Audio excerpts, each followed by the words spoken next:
আসসালামু আলাইকুম, জানিয়ে দেব সর্বশেষ আপডেট বাংলা সংবাদ। শুরুতেই শিরোনাম। লাঞ্ছিত করার ঘটনায় সরকার নিন্দা জানিয়েছে। সরকার মব বন্ধ করার চেষ্টা করছে বলেও জানিয়েছেন পরিবেশ উপদেষ্টা সৈয়দা রিজওয়ানা হাসান। মব নিয়ন্ত্রণ না করতে পারা এই সরকারের সবচেয়ে বড় ব্যর্থতা বলে মন্তব্য করেছেন গণসংহতি আন্দোলনের প্রধান সমন্বয়কারী জোনায়েদ সাকিব। আরও জানিয়ে দিব, ডক্টর ইউনূসকে বিন্দুমাত্র ছাড় দেওয়া হবে না। আর বিএনপি সব মব সংস্কৃতির বিরুদ্ধে জানিয়েছেন সালাউদ্দিন আহমেদ। সবশেষে দেখবেন, মব ভায়োলেন্স করে নুরুল হুদাকে গ্রেফতার করা হয়েছে। আর দ্বিতীয়বার মব ভায়োলেন্স সহ্য করা হবে না, প্রয়োজনে ডক্টর মোহাম্মদ ইউনূসকে গদি থেকে নামিয়ে দেয়া হবে, জানালেন সেনাপ্রধান ওয়াকারুজ্জামান।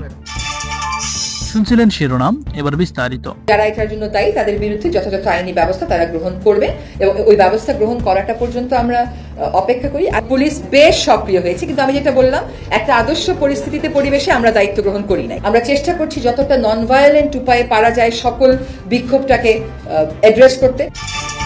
এদিকে বাংলাদেশ জাতীয়তাবাদী দল বিএনপি মব সংস্কৃতির বিরুদ্ধে জানিয়েছেন বিএনপির উপদেষ্টা সালাউদ্দিন আহমদ। ২০ জুন দুপুরে গণমাধ্যমকে এ তথ্য জানিয়েছেন তিনি। সালাউদ্দিন বলেন, আমরা মব কালচারে বিশ্বাস করি না। আমরা আইনের শাসন প্রতিষ্ঠা করার জন্য অবিরাম সংগ্রাম করে যাচ্ছি। আমরা চাই দেশে আইনের শাসন প্রতিষ্ঠা এবং আদালতের রায় বাস্তবায়ন হবে, বিচার প্রক্রিয়ায় স্বচ্ছতা থাকবে। সুতরাং সাবেক প্রধান নির্বাচন কমিশনার নুরুল হুদার বিরুদ্ধে অভিযোগ, তার গ্রেপ্তার প্রক্রিয়া এবং তার বিচার প্রক্রিয়ায় আইনগতভাবে যথাযথভাবে পরিচালিত হবে, এটা আমরা প্রত্যাশা করি। তিনি বলেন, তার উপর যে অবমাননাকর ব্যবহার করা হয়েছে এটি আমরা সমর্থন করি না। এটি একটি বিচ্ছিন্ন ঘটনা। যদি বিএনপির কোনো নেতাকর্মী এ ঘটনায় জড়িত থাকে, তদন্ত করে তার বিরুদ্ধে ব্যবস্থা আমরা নেব, এটা আমাদের অবস্থান। সালাউদ্দিন আহমদ আরও বলেন, আমরা চাই কোনো ব্যক্তি যত বড় অপরাধী হোক না কেন, তার আইনি এবং সাংবিধানিক অধিকার যেন ভোগ করার অধিকার অক্ষুণ্ণ থাকে। যত বড় অপরাধী হোক না কেন, তার আইনি এবং সাংবিধানিক অধিকার যেন ক্ষুণ্ণ না হয়। সাবেক প্রধান নির্বাচন কমিশনার কে এম নুরুল হুদার দলীয়করণের সমালোচনা করে বিএনপির স্থায়ী কমিটির সদস্য সালাউদ্দিন বলেন, বাংলাদেশের গণতন্ত্রকে ধ্বংস করার জন্য এবং নির্বাচনী ব্যবস্থাকে পুরোপুরি নষ্ট করে দেওয়ার জন্য যে কজন ব্যক্তি দায়ী, তার মধ্যে নুরুল হুদা অন্যতম। শেখ হাসিনার ফ্যাসিস্ট শাসনকে দীর্ঘায়িত করার জন্য কয়েকটি রাষ্ট্রীয় সাংবিধানিক প্রতিষ্ঠানকে পুরোপুরি কলুষিত এবং ধ্বংস করার জন্য আরও কয়েকজন ব্যক্তি দায়ী রয়েছেন। তবে আমরা কখনোই সেই অপসংস্কৃতিতে বিশ্বাস করি না। আমরা মব কালচারে বিশ্বাস করি না। এদিকে যারা শেখ হাসিনার মতের পক্ষে গিয়ে নির্বাচন করেছিল তারা অপরাধী, এমনটি বলেছেন অ্যাডভোকেট রুহুল কবির রিজভী। তাদের বিচার হোক, কিন্তু আইন বহির্ভূতভাবে কেউ তাদের সাথে অসদাচরণ করবে, এই ধরনের কোনো নীতিতে বাংলাদেশ জাতীয়তাবাদী দল বিশ্বাসী নয়। গতকাল সাবেক প্রধান নির্বাচন কমিশনারের সাথে যে ধরনের ব্যবহার হয়েছে এবং আদালতে তার প্রতি যে আচরণ করা হয়েছে, এটা নিঃসন্দেহে দুঃখজনক এবং আমরা মনে করি যেই এই ঘটনার সাথে জড়িত থাক তার দৃষ্টান্তমূলক। তবে তাদের বিচার হতে হবে আইনসম্মত উপায়ে। কাউকে আদালত প্রাঙ্গণে ডিম ছুঁড়ে মারা, জুতার মালা পরা, এটি বিএনপি বরদাস্ত করে না। যারা এই কাজের সাথে জড়িত তাদেরকে আইনের আওতায় আনতে হবে বলে কঠোর মন্তব্য করেন রুহুল কবির রিজভী। তিনি আরও অভিযোগ করেন, যারা দিনের ভোট রাতে করেছে, নির্বাচন প্রক্রিয়া ব্যাহত করেছে, ডামি নির্বাচন করেছে, এর জন্য দায়ী এই ৩ নির্বাচন কমিশন। সবার বিচার হতে হবে, কিন্তু কারো আইন হাতে তুলে নেওয়ার কোনো অধিকার নেই। আর আদালত প্রাঙ্গণে সর্বোচ্চ নিরাপত্তা দেওয়ার দায়িত্ব হচ্ছে সরকারের, প্রশাসনের। কারণ সেখানে আইন শৃঙ্খলা বাহিনী আছে, সেখানে আরও নানা ধরনের সরকারি গোয়েন্দা সংস্থাগুলো কাজ করে। তো এইরকম একটি স্পর্শকাতর জায়গায়, যেখানে প্রত্যেকটি মানুষের ন্যায় বিচার নিশ্চিত হবে, সেখানে কেউ বেআইনি কাজ করবে, সেটা তো হতে পারে না। সেই বেআইনি কাজ করার সুযোগ কেন সেখানে থাকবে? সেখানে আইন শৃঙ্খলা বাহিনী কি করে? দেশের এরূপ টালমাটাল পরিস্থিতিতে এবার রাজনীতির হাল ধরলেন সেনাবাহিনীর প্রধান জেনারেল ওয়াকারুজ্জামান। তিনি নবীন কর্মকর্তাদের প্রস্তুত থাকারও নির্দেশ দিয়েছেন। আমি সতর্ক করিনি, আমি আপনাদের সতর্ক করে দিচ্ছি। আপনারা যদি নিজেদের মধ্যে ভেদাভেদ ভুলে একসাথে কাজ না করতে পারেন, নিজেরা যদি কাদা ছোড়াছুড়ি করেন, মারামারি কাটাকাটি করেন, এই দেশ এবং জাতির স্বাধীনতা, সার্বভৌমত্ব বিপন্ন হবে।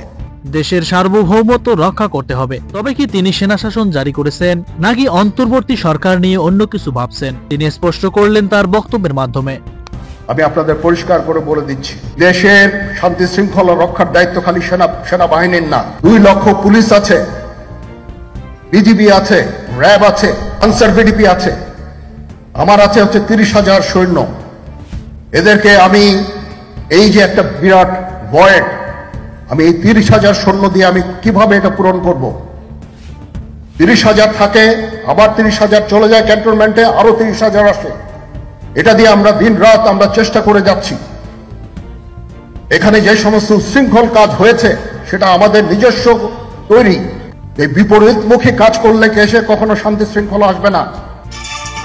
মব নিয়ন্ত্রণ না করতে পারা এই সরকারের সবচেয়ে বড় ব্যর্থতা বলে মন্তব্য করেছেন গণসংহতি আন্দোলনের প্রধান সমন্বয়কারী জুনায়েদ সাকিব। নুরুল হুদা সম্পর্কে জুনায়েদ সাকিব বললেন, আইন নিজের হাতে তুলে নিয়ে নুরুল হুদাকে জুতার মালা পরিয়ে হেনস্থা করা গণ অভ্যুত্থানের ওই পরিপন্থী।